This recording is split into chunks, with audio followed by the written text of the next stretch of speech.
지금 3.5% 정도면 굉장히 이제 낮은 금리라고 할 수가 있는데 여기에서 사실은 한 2.5%를 상회하는 그런 이제 높은 이자율을 제공하는 은행 상품이 있다는 거는 어쨌든 굉장히 이로운 건 사실이고요. 그렇지만 안녕하세요. 네, 열고닫기 꾸망입니다. 오늘은 이제 저 혼자 진행하는 게 아니라 오늘은 또 이제 특별한 주제를 하나 가지고서 또 이제 또 특별한 손님을 모셔서 얘기하는 시간을 갖도록 하겠습니다. 네, 바로 옆에 교수님 한 분을 또 모셨습니다. 그래서 한번 또 자기소개 부탁드려도 될까요? 예, 안녕하세요. 예, 반갑습니다. 저는 김장길이라고 합니다. 지금 서울대학교 공과대학의 연구교수로 있고요. 하고 있는 일은 그 학교 안에서는 이제 서울대학교 전체 창업 보육과 그다음에 기업들의 기술 컨설팅을 담당을 하고 있고, 또 개인적으로는 유튜브 채널을 운영하고 있습니다. MNL이라고 이제 창업 교육에 관련된 전반적인 내용을 다루고 있고. 그래서 저희가 이제 영상을 계속 이렇게 찍었었는데 그 중에서도 이제 조회수가 굉장히 많이 나왔던 부분들이 이제 청년 도약 계좌 관련된 내용이었거든요.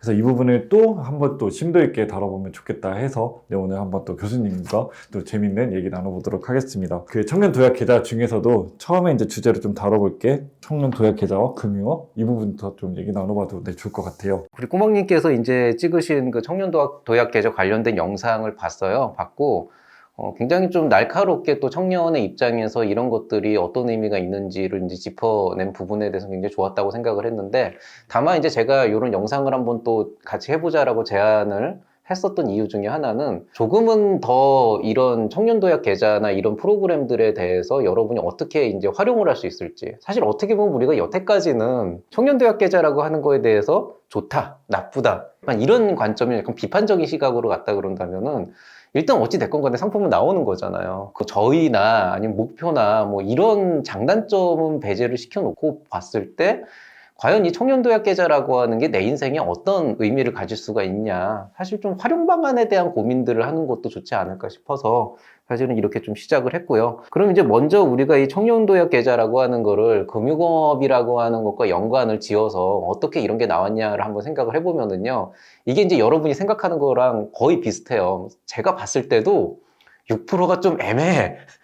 사실 우리가 한 달에 70만 원씩 뭐 1년 내내 해가지고 5년을 하면 5천만 원 정도로 모을 수 있다라고 했을 때, 뭐 흔히 얘기하는 주식이나 아니면 코인을 이제 한 방으로 가거나 이렇게 하지 않으면 사실은 또 마땅한 방법이 없어요. 근데 이 은행 저축이라는 건 가장 안정적인 자산이라고 하는 걸 생각을 해봤을 때 가장 안정적으로 5년 안에 5천을 모을 수 있다는 건 되게 매력적인 건 사실인데, 그럼에도 불구하고 6%는 좀 애매하다. 왜냐하면 이 은행 이율이나 이런 것들을 따져보면은 작년, 재작년만 봐도 5%가 넘는 이율이 제법 있었어요. 지원할 거면 좀 화끈하게 좀 좋지 않았을까 이런 아쉬움이 있기는 한데, 은행업이라고 하는 것도 엄연히 수익을 올리는 기관입니다. 그리고 은행의 수입이라고 하는 거는 대부분은 이자 수익이에요.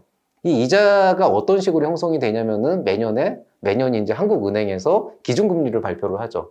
지금 현재 시점으로 보면은 지금 한은에서 발표한 기준금리가 3.5% 정도 된다고요.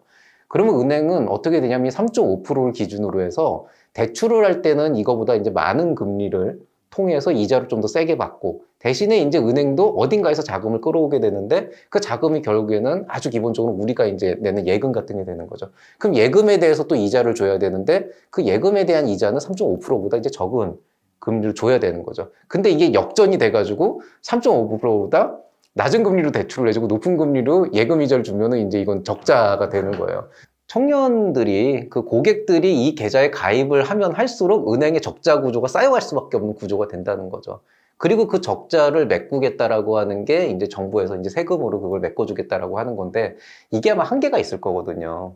사실 이게 굉장히 부담이 될 수밖에 없는 거예요. 예를 들어서 뭐 한 명, 두 명, 이 정도 그거 10% 주는 건 어려운 일이 아니겠지만 우리나라 청년이 모두 다 이걸 가입한다고 가정을 해봤을 때 사실은 거의 이게 뭐 국가 그 예산의 진짜 뭐 상당 부분을 차지할 수도 있는 부분이라는 거죠. 아쉬움은 있지만 어쨌든 정부의 입장에서도 은행의 입장에서도 굉장히 무리를 했다라고 하는 거는 사실이라고 할 수가 있죠.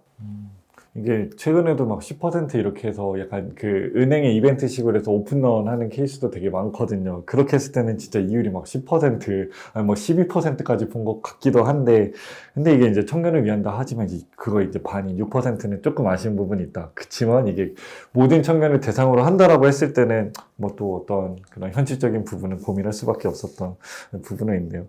항상 우리가 그냥 이거 너무 적은 거 아니냐라고 판단을 하기에는 이 기준금리라고 하는 거는 단적으로 정의하기엔 되게 좀 힘든 얘기이기도 하다. 그런데 어쨌든 지금 3.5% 정도면 굉장히 이제 낮은 금리라고 할 수가 있는데 여기에서 사실은 한 2.5%를 상회하는 그런 이제 높은 이자율을 제공하는 은행 상품이 있다는 거는, 저축 상품이 있다는 거는 어쨌든 굉장히 이로운 건 사실이고요. 그렇지만 여전히 월 70만 원은 나도 적금하기 힘든 금액인데 어떻게 보면 좀 현실적으로 좀 떨어지는 거는 분명한 사실이다. 그렇다면은 이게 사실은 좀 더 올바른 어떤 그 개념으로 가기 위해서는 과연 우리에게 월 70만 원씩이나 저축을 해야 하는 이유를 먼저 설정을 하는 게 맞지 않을까. 월 평균 소득 자체가 거의 한 230에서 뭐 그렇게 왔다 갔다 한다라고 했을 때는 진짜 거의 월급의 한 3분의 1 정도를 지금 다 저축에다가 투자를 해야 되거든요. 그럼 그랬을 때도 목표라든가 그런 거 목적 이런 게 설정되지 않는 상황에서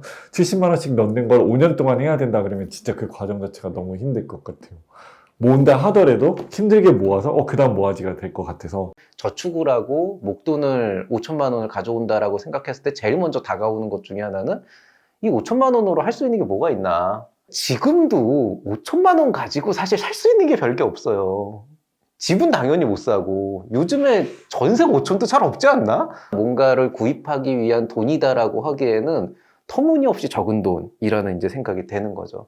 그래서 사실은 이 청년 도약 계좌라고 하는 것을 갖다 놓고 어떤 의미를 가지고 있느냐를 본다기보다는 순수하게 돈의 목적으로 봤을 때 무엇을 살 수 있는가라는 것보다는 그 5천만 원으로 내가 무엇을 할 수 있는가, 그 물물교환이 아니고 이거를 가지고 내가 뭔가를 해서 그 다음을 노려볼 수 있는 어떤 그런 그 다음 단계로의 도약을 위한 그런 이제 자금이다라고 생각을 하게 되면은 생각보다 할 수 있는 것들이 또 있을 거라고 생각이 들어요.